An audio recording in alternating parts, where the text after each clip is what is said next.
Sing Sing was one of my most fabulous films of the year. It's an absolute joy to watch. Look, what a film to be a part of as well, because it's for those that won't have seen it, it's about the sort of arts programme within a New York prison, isn't it?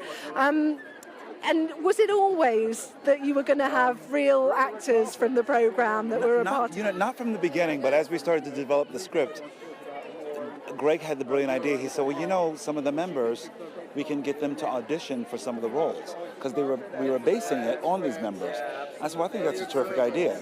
So they all actually sent auditions. They went into audition as professional actors, and they booked the roles. So the more it started to happen, it just made more sense that 90% of our cast were formerly incarcerated men. For you as an actor, did they actually bring something that's actually more authentic out of you? Oh, absolutely. I think that's why I felt like I had to go to a place that was a bit more authentic from my own experience just as a human being.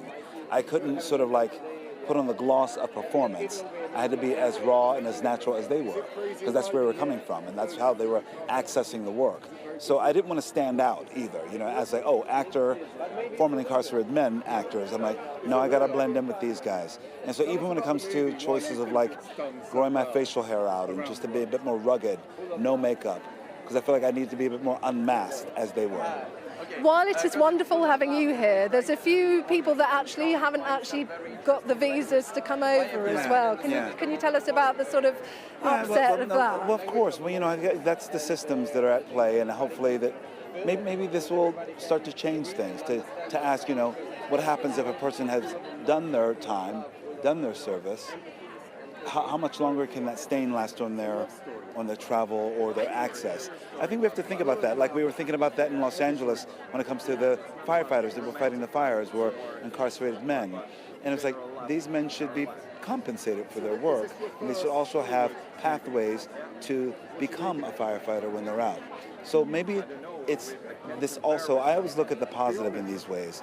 Yes, it's sad that my colleagues can't be with me today, but hopefully maybe the attention can actually shed a light on this, and maybe can make some changes because of it. Is this film and the concept of this arts programme, do you think it highlights just the need and the importance of thinking about where we sort of incorporate acting into real life as well, I guess? I think so, and I feel like it's not only acting, but hopefully it's also gardening and caring for animals, and giving people tools. And I feel like it's not just tools. It's not. All they have is time when they're in prison. And you want to give people something to do that's productive, that can do some work. Because when they come out, what kind of person would you like them to be? So from that's what I think, is like, well, you want to give people tools and access. And I feel like I know that theater saves lives. And they found theater to be this thing that really helped them cling on to their humanity. And I think we need more programs like this, whatever it's useful. I know that there's cinema programs and things like that. We need more programs to just make people feel in touch with their humanity.